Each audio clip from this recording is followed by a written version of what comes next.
चयन तो जुड़ चुके हैं प्यारे बंधु ट्रिक्स ऑनलाइन क्लासेस के साथ। प्यारे बंधु आपका बहुत प्यारा प्यारा प्रश्न है। प्रश्न है प्यारे बंधु कि इतिहास लेख में अभिलेखों का क्या महत्व है। प्रश्न है प्यारे बंधुओं कि इतिहास लेख में अभिलेखों को क्या महत्व है। प्यारे बंधुओं आप जुड़े हैं, आपका क्लास चल रहा है in exam 2025 super express batch. तो प्यारे बंधुओं आपको हम इसमें ट्रिक्स विधि से बताने के प्रयास करेंगे, तो आप हमारे वीडियो के इन तक बने रहिएगा। तो प्यारे बंधु आपका प्रश्न हमने फिर से बता दूं कि प्रश्न है कि इतिहास लेख में अभिलेखों का क्या महत्व है। तो प्यारे बंधु आपको सबसे पहले यह समझना होगा कि इतिहास लेख क्या है। आज जो अतीत की कई बातों को जानकारी जो प्राप्त करते हैं वह इतिहास के अभिलेख से ही हमें पता होता है। हमें कैसे पता चला कि कोई राजा मतलब इतने से इतने तक शासन किए, कोई राजा इतना बलवान थे, कोई राजा कितना बड़ा क्षेत्र था, ठीक है ना। तो ये सब जो हमें जो मतलब क्या कहा जाए ब्रिटिश के बारे में या कोई क्या कहा जाए शिलालेख के बारे में, स्तंभ लेख के बारे में, ये सब जो हमें कैसे पता चल रहा है, तो ये सब जो है प्यारे बंधुओं इतिहास लेख के द्वारा ही पता चल रहा है। तो अब हमारी बातों को समझिए। एक प्रश्न कर रहा है प्यारे बंधुओं आपका इतिहास लेख व अभिलेखों के क्या महत्व कर रहा है वैदिक काल में। अब देखिए प्यारे बंधुओं वैदिक काल में वेद मंत्र का उच्चारण किया जाता था और यह जो है मौखिक रूप से उच्चारण होता था। वैदिक काल में क्या होता था प्यारे बंधुओं, वेदों का उच्चारण किया जाता था और ये मौखिक रूप से होता था। वैदिक काल के पश्चात यानी वेद काल के बाद खासकर मौर्य काल की बात किया जा रहा है प्यारे बंधुओं। किसके? मौर्य काल से पूर्व यानी मौर्य काल से पूर्व की बात कर रहा है, मौर्य काल से पहले की बात कर रहा है प्यारे बंधुओं। कह रहा है कि मौर्य काल से पूर्व यानी मध्य काल तक इतिहास लेखन में अभिलेखों का महत्व स्थान रहा। अब कह रहा है कि इतिहास लेखन में अभिलेखों का महत्व स्थान रहा। कह रहा अभिलेख उसे कहा जाता है जो कि पाषाण मतलब पत्थरों, पाषाण मतलब पत्थर का प्यारे बंधुओं, ठीक है ना। पत्थर आपको याद रखिएगा, पत्थर, ठीक है ना। पत्थर हो गया पत्थरों पर, ठीक है ना। धातु मतलब हो गया जैसे धातु हो गया, धातु सोना चांदी ताम्र या मिट्टी के बर्तनों पर खुदे होती थी। अब हमारी बातों का समझिए प्यारे बंधुओं कि इस तरह से क्या होता था, पत्थर कई प्रकार के आकार के पत्थर होता था, उसमें खुदाई करके कई बातों को लिख दिया जाता था, ठीक है ना। कई बातों को लिख दिया जाता था, समझे। इस तरह से कई बातों को लिख दिया जाता था, तो उसको हम लोग कहते हैं प्यारे बंधुओं। जैसा कि अभी आप लोग समझिए रोड कहीं पर बनता है ना, तो रोड पर देखिएगा एक सिलपट लगा दिया जाता है, खुदाई करके लिखा रहता है फलमा मुखिया, चिलमा मुखिया, फलमा मुखियन, सभी सब बात लिखल रहता है प्यारे बंधुओं। तो कह रहा है कि पाषाण काल में जो है पाषाण पर, धातु पर, मिट्टी के बर्तनों पर खुदे होते थे। अभिलेख का तत्कालीन शासक अपनी उपलब्धियां के बारे में लिखते थे। अब देखिए अभिलेख क्यों लिखवाते थे, कोई जो शासक हुआ करते थे तत्कालिक यानी कि जो शासक होते थे उस समय का, वो अपनी उपलब्धियां के बारे में लिखता था कि मैंने क्या किया, मैंने कितने तक क्या मतलब हर प्रकार के जो उसके जीवन में जो है जीत हार और कितने से कब सब शासन किया, इस सब के बारे में लिखता था। कह रहा है कि क्रियाकलाप और व्यक्तियों के एवं राजधर्म आदि के बारे में लिखते थे। किसी व्यक्ति के बारे में लिखते थे या राजधर्म के बारे में कि राज्य में किस प्रकार की शासन व्यवस्था था, राज्य में किस तरह से शासन किया जाता था, ये सब लिखा जाता था। कह रहा मौर्यकालीन इतिहास अशोक। कह रहा अब मौर्य काल का जो इतिहास था, मौर्यकालीन शासक का क्या नाम था अशोक। मौर्यकालीन शासक अशोक भारत के विभिन्न भागों में स्तंभ बनवाए और शिलाओं पर भी अपना अभिलेख को खुदवाया था।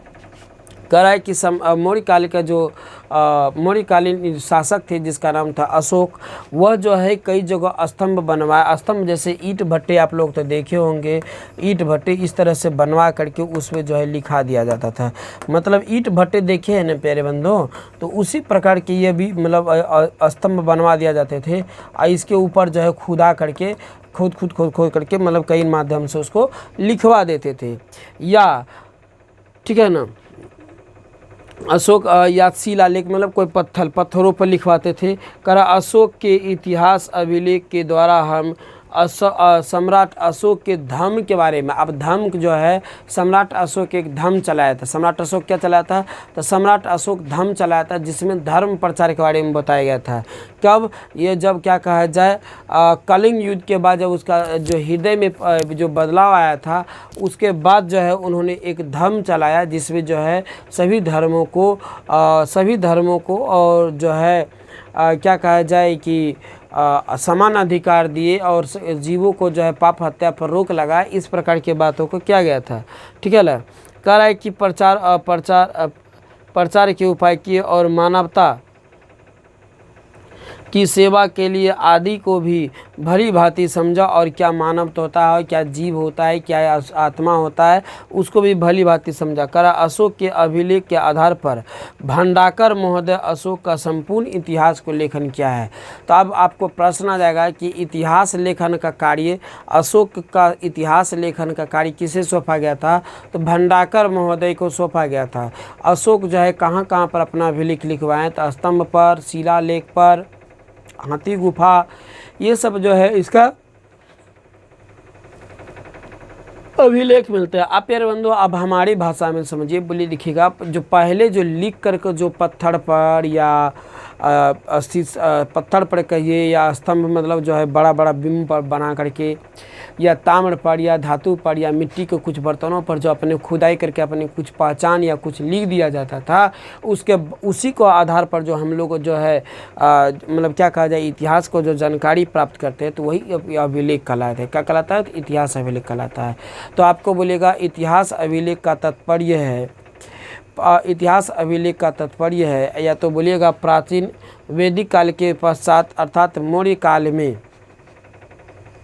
जो अपने धर्म के बारे में, राज्य के बारे में, राजनीतिक के बारे में जो अपने अपने शासक जो है क्या कहा करता था कि मिट्टी के बर्तनों पर या स्तंभों पर या ताम्रपत्र पर या धातुओं, कई प्रकार के धातुओं पर जो अपनी राजनीतिक व्यवस्था, सामाजिक व्यवस्था, राज्य के जो है क्या कहा जाए मतलब जो है कई प्रकार की कानून व्यवस्था को जो लिख करके जो मतलब क्या कहा जाए कि जो रखा करते थे, जिसके अभी अध्ययन करके जो है वर्तमान इतिहासकार जो है उसका एक नए नए प्रकार के अर्थ तत्पूर्ण को प्राप्त करते हैं। इसी क्रिया को हम लोग इतिहास अभिलेख कहते हैं। क्या कहते हैं? इतिहास अभिलेख कहते हैं। प्रश्न है आपका कि हड़प्पा वासियों द्वारा व्यवहारिक सिंचाई के साधनों का उल्लेख कीजिए। मतलब कहने का मतलब है कि हड़प्पा वासी के जो लोग थे, यानी हड़प्पा के जो लोग थे, वह सिंचाई के लिए किस प्रकार का साधन का प्रयोग किया करते थे। तो प्यारे बंधु आपको हम बता दें कि हड़प्पा के जो लोग थे, हड़प्पा वासियों जो थे, हड़प्पा वासियों की बात किया जाए प्यारे बंधुओं, हड़प्पा वासियों की बात किया जाए तो यह सिंचाई के लिए, किसके लिए? तो सिंचाई के लिए जो है प्यारे बंधुओं यह जो है तीन चीज़ों को प्रयोग किया करते थे। पहला तालाब को, किसको? तो तालाब को प्रयोग करते थे। दूसरा नहर को और तीसरा जो है कुआं का प्रयोग किया करते थे। किसको? तो कुआं का। अब हमारी बातों को समझिए प्यारे बंधुओं। अब तालाब और नहर और कुआं में कई फर्क है। नहर जो होता है प्यारे बंधुओं वो इस तरह से लंबी होती, किसी जो है आगे चलकर कोई गंगा या गंगा से क्या होता है जुड़ी होती है, जो एक छोटी मार्ग होती है, जो पानी चलता पानी होती है, जो पानी होती क्या होती है? चलता पानी होती है। तो इसे हम नहर कहते हैं। इसे क्या कहते हैं हम लोग? नहर कहते हैं। मेरे बातों को समझिए।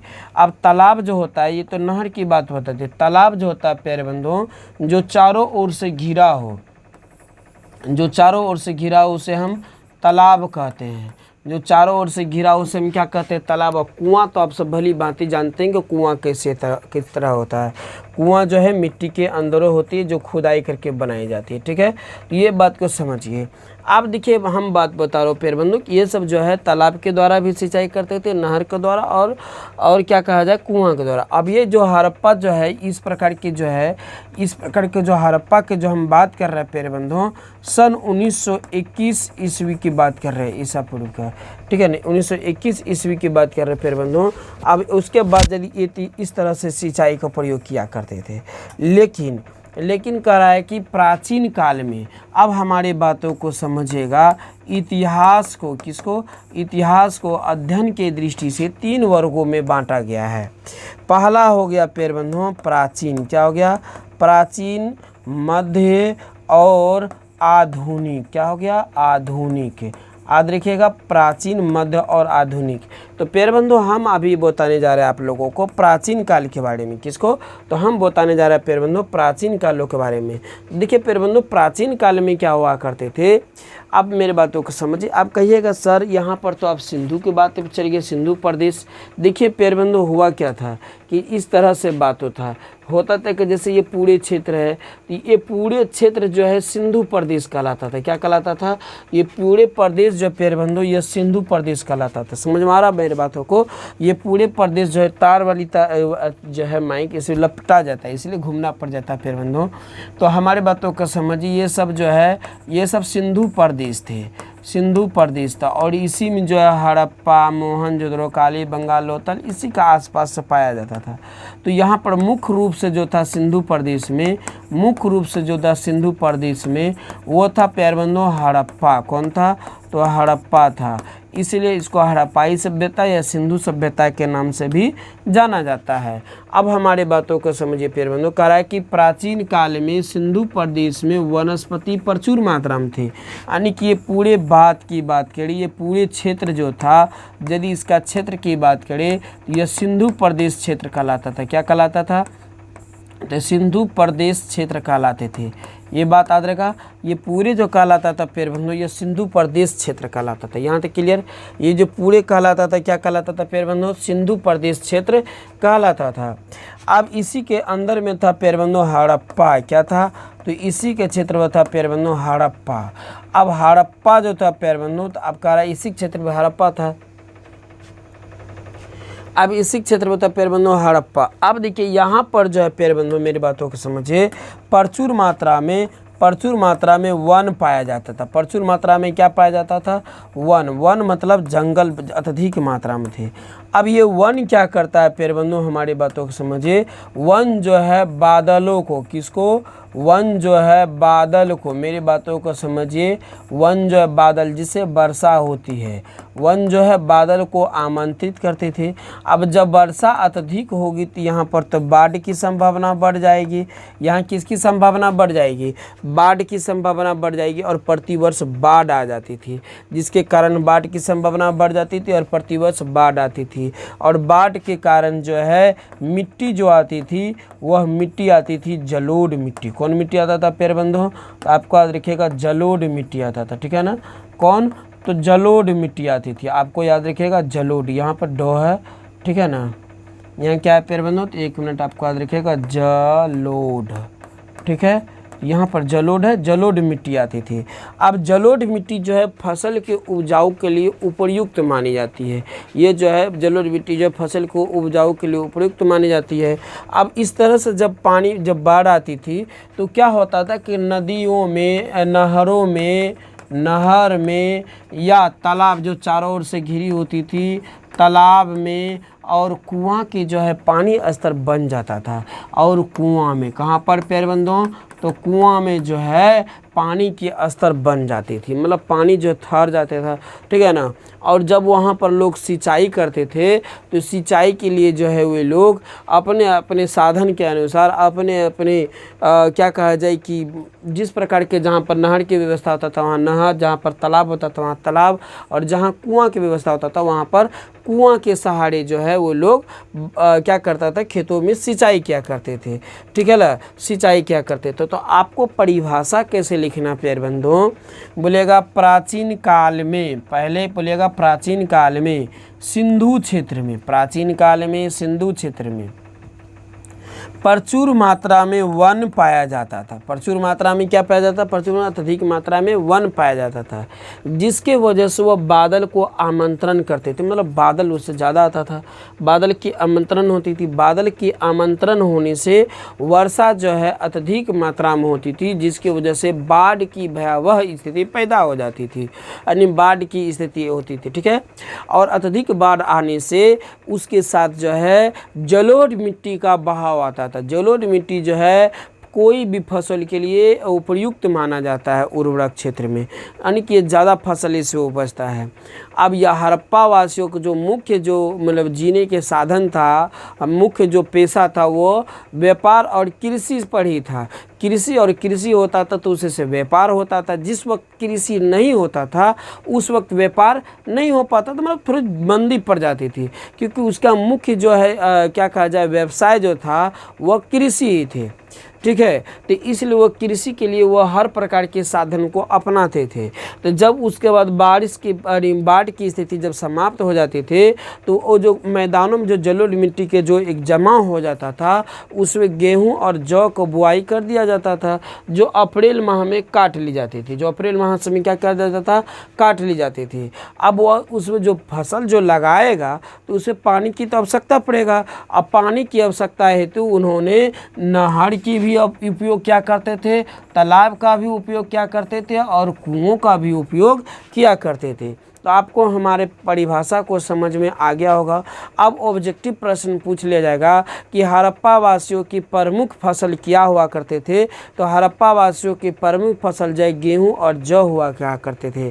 प्रश्न आ जाएगा कि प्राचीन काल में जो है सिंधु क्षेत्र में क्या प्रचुर मात्रा में पाया जाता था। तो प्राचीन काल में जो है सिंधु क्षेत्र में प्रचुर मात्रा में जो है वन पाया जाता था, और वन के कारण जो है बादलों का आमंत्रण होती थी और जिसकी वजह से वर्षा अत्यधिक मात्रा में होता था। वर्षा क्या होता था, वर्षा जो होता था प्यारे बंधुओं अत्यधिक मात्रा में होता था, और जब उसके वजह से बाढ़ की भयावह स्थिति पैदा हो जाती थी, जिससे कौन मिट्टी की बहाव होता था, जलोढ़ मिट्टी का बहाव होता था। ये सब पॉइंट को आपको याद रखना है।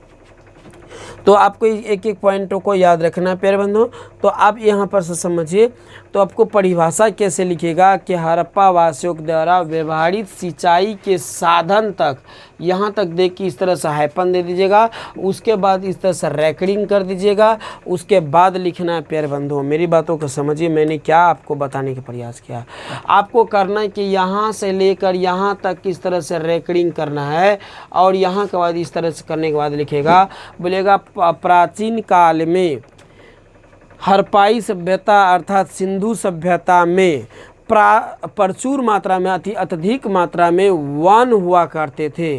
ठीक है ना, जिसके वजह से बादलों का ज़्यादा आमंत्रण हुआ करता था, यानी कि अत्यधिक मात्रा में बादल आते थे। ठीक है ना, और अत्यधिक मात्रा में बादल को आगमन होने से वर्षा की मात्रा भी अत्यधिक हो जाती थी, यानी बारिश जो होता था प्रचुर मात्रा में हो जाता था, अत्यधिक मात्रा में हो जाता था, जिसके वजह से भयावह बाढ़ की स्थिति भी पैदा हो जाती थी। बाढ़ की स्थिति जो है ज़्यादा पैदा हो जाता था, और जब बाढ़ की स्थिति पैदा होता था तो उसके बहाव में जो है जलोढ़ मिट्टी आती थी, और जलोढ़ मिट्टी जो है फसल के उपजाऊ के लिए उपयुक्त मानी जाती है। फसल के उपजाऊ के लिए क्या मानी जाती है प्यारे बंधुओं, तो उपयुक्त मानी जाती है। अब वहाँ का जो लोग जो है उस प्रकार के जो है पानी की ख़त्म होने के बाद, यानी कि बाढ़ जब ख़त्म हो जाता था तो उस जलोढ़ मिट्टी में जो है गेहूं और जौ को बुआई कर दिया करते थे। लेकिन अब बुआई तो हो जा गया, अब लेकिन उसमें सिंचाई के लिए भी तो जल चाहिए। तो पानी जो है जो नहर में या तालाब में और कुआं के स्तरों में जो पानी की जो है एक ही जो है क्या कहा जाए, मतलब क्या कहा जाए कि पानी उपलब्ध हो जाता था। अच्छा खासा मात्रा में पानी हमें अच्छी तरह से आसानी से प्राप्त हो जाते थे। किससे, तो नहर, तालाब और कुआं में। और उसी प्रकार जो है जब सुखाड़ पड़ता था या पानी की संकट होता था तो उसी के माध्यम से वो लोग जो है अपने खेतों में सिंचाई किया करते थे। ठीक है ना, तो प्रश्न आएगा कि हड़प्पा के वासी क्या क्या से सिंचाई करते थे, नहर, तालाब और कुआं। उपयुक्त सभी, तो उपयुक्त सही दीजिएगा। प्रश्न आएगा कि हड़प्पा वासी को जो है मुख्य पेशा क्या था, तो मुख्य पेशा कृषि और व्यवसाय था, व्यापार था। प्रश्न आ जाएगा कि हड़प्पा वासी के लोग जो है किस फसल को ज़्यादा उगाया करते थे, तो गेहूं और जौ को। प्रश्न आ जाएगा कि जब वहाँ प्रचुर मात्रा में वर्षा होती थी तो किसका स्थिति पैदा हो जाती थी, तो बाढ़ की। प्रश्न आएगा कि बाढ़ की स्थिति जब पैदा होता था उससे किस मिट्टी की बहाव होती थी, यानी किस मिट्टी का जो है मतलब बहाव होकर मतलब वहाँ पर आसपास में फैल जाता था। तो जलोढ़ मिट्टी। कौन मिट्टी फसल के लिए अत्यधिक उपजाऊ होती है, तो जलोढ़ मिट्टी। इस तरह से प्यारे बंधु आपको जवाब देना है। तो कैसा लगा हमारे प्यारे बंधु प्रश्न? आपको अच्छा लगा हो तो आप हमारी वीडियो के इन तक बने रहिएगा। मिलते हैं अगली क्लास में अगले प्रश्न के साथ। ठीक है।